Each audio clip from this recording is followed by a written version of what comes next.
جو total worth ہے وہ ہے 700 کروڑ روپیز. تو مال تو اس میں کروڑوں روپے کا لوگوں نے بنایا ہے. ہم تو وہ بدقسمت لوگ ہیں جنہیں غیروں نے بھی لوٹا اور ہماری اپنی مینجمنٹ کمیٹی نے بھی لوٹا. سندھ گورنمنٹ تو فیسیلیٹیٹر ہے, مین ماسٹر مائنڈ جو ہے اس وقت یہ سسٹم والے لوگ ہیں. کراچی میں کم از کم ڈیلی یہاں 50 کروڑ روپے کا بھتہ مختلف مدات میں لیا جاتا ہے. میں پوری فہرست آپ کو بتا سکتا ہوں. ہر چھوٹے افسر کو اور ہر بڑے افسر کو اس کراچی کے بارے میں سب کچھ پتا ہے. سندھ میں حکومت نام کی کوئی چیز ہی نہیں ہے. سندھ میں اسٹیٹ جو ہے وہ ایگزسٹ ہی نہیں کرتی ہے. ہماری سوسائٹی 1972 سے ہے. ہمارا جو ٹائٹل ہے ہر چیز کلیئر تھی. اب جو سسٹم ہے, سسٹم نے آگے 2 نمبر سیل ڈیڈیں بنائی ہے اور کنگ بلڈر والوں نے اپنے نام پہ کروا لیا ہے. 30-40 مکان کرا دیے گئے تھے. لوگوں نے اپنی مدد آپ کے تحت وہ دوبارہ انہوں نے بنا لیے ہے. لینڈ گریبر کی طرف سے اور بلڈر مافیا کی طرف سے ابھی بھی دھمکیاں آ رہی ہیں. سسٹم کی طرف سے دھمکیاں آ رہی ہیں. ہم جماعت اسلامی کے فورم پہ اس لیے آئے ہیں کہ جو سسٹم کی دھمکیاں یہ وہ سارا کچھ ہے, اس سے ہمارا کو تحفظ دیا جائے. سوسائٹی جو ہے وہ ہماری تقریباً 1970 سے قائم ہے. سائمہ بلوچ نام کی ایک خاتون آئی تھی ایز ایڈمنسٹریٹر. 90 ڈیز کے اندر جو ہے نا الیکشن کرانے تھے, انہوں نے الیکشن نہیں کرائے بلکہ جو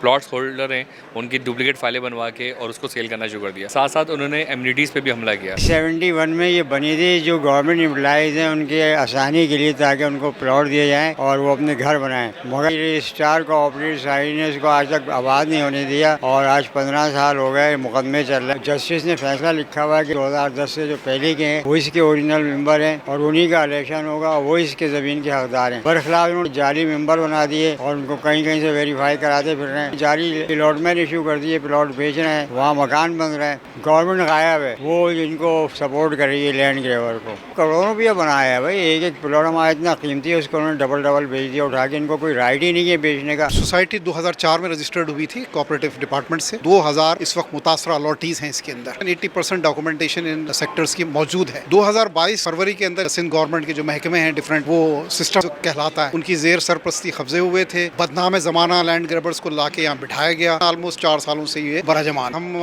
public add committee Jamaat Islami کے فورم سے عدالتوں میں بھی گئے, پروٹیسٹ بھی کیے. جو ہماری بساط تھی ہم لوگوں نے کیا, لیکن ہنوز معاملہ وہیں پہ اٹکا ہوا. جو ٹوٹل ورتھ ہے وہ ہے 700 کروڑ روپیز. ان تینوں سیکٹر کی جو بتا رہا ہوں 7 سے 10 ارب روپے کی مالیت ہے. ہم تو وہ بدقسمت لوگ ہیں جنہیں غیروں نے بھی لوٹا اور ہماری اپنی مینجمنٹ کمیٹی نے بھی لوٹا. سندھ گورنمنٹ فیسیلیٹیٹر ہے, ان کی زیر سرپرستی قبضے ہوئے ہیں. مین ماسٹر مائنڈ جو ہے اس وقت یہ سسٹم والے لوگ ہیں, جس میں ریونیو ڈپارٹمنٹ ہے, کمشنری سسٹم ہے, assistant commissioner, deputy commissioner, cooperative, anti encroachment police وغیرہ, علاقہ پولیس, سچل تھانہ. دے آر آرگنائزڈ نیکسس, اس کے تحت یہ قبضے کراتے ہیں. انشاءاللہ we are so optimistic and we are hopeful کہ یہ جس طرح جماعت اسلامی کا بھی فورم ہمیں میسر ہے, ایک بڑا سیاسی پلیٹ فارم اویلیبل ہمارے لیے, پر امید ہے کہ یہ مسئلہ ہمارا حل ہو جائے گا. پہلا اکاؤنٹنٹ جنرل جو ہے پاکستان کا, وہ میری سوسائٹی کا فاؤنڈر ہے. ہمیں 72 میں یہ زمین ملی. 25 ایکڑ زمین ہے ہماری. اسکیم 33 میں سیکٹر 5A3 5A4 میں. اچھا, ہم نے پوری ڈیولپمنٹ کر لی اس کے اوپر. سڑکیں, باؤنڈری وال, XYZ ہمارے لوگوں نے بنانا بھی شروع کر دیا. لیکن اچانک ایک بدماش گروپ کھڑا ہوتا ہے اور وہ سب ان کو تہس نہس کرتا ہے اور آ کے گن پوائنٹ کے اوپر بیٹھ جاتا ہے. ہم پولیس کے پاس جاتے ہیں, پولیس اس وقت ہماری تھوڑی سی مدد کرتی ہے, وہ چلے جاتے ہیں. لیکن کچھ دیر کے بعد پھر وہ آگے بیٹھ جاتے ہیں. نہ صرف وہ قبضہ کر لیتے ہیں بلکہ ہمارے خلاف ہائی کورٹ میں ایک پٹیشن بھی داخل کر دیتے ہیں. اس پٹیشن کو ہم نے فیس کیا, ہم اس پر جو کامیاب ہوئے اور اس کے بعد اس قبضے کو ہٹانے کے لیے ہم آج تک لڑ رہے ہیں. اس پہ پہلا آرڈر جو ہے 23 نومبر 2011 کو ہوا ہے, جس میں آرڈر کیا گیا ہے کہ یہ پوزیشن سوسائٹی کو دی جائے. یہ ایک پورا مافیا ہے, ظاہر ہے اس کے پیچھے سرکاری لوگ بھی شامل ہیں, غیر سرکاری بھی شامل ہیں, سب شامل ہیں. میرا یہ خیال ہے کہ سندھ میں حکومت نام کی کوئی چیز ہی نہیں ہے. سندھ میں اسٹیٹ جو ہے وہ ایگزسٹ ہی نہیں کرتی ہے, کچھ نہیں ہے یہاں. میرا اپنا تجربہ یہ ہے کہ پاکستان کے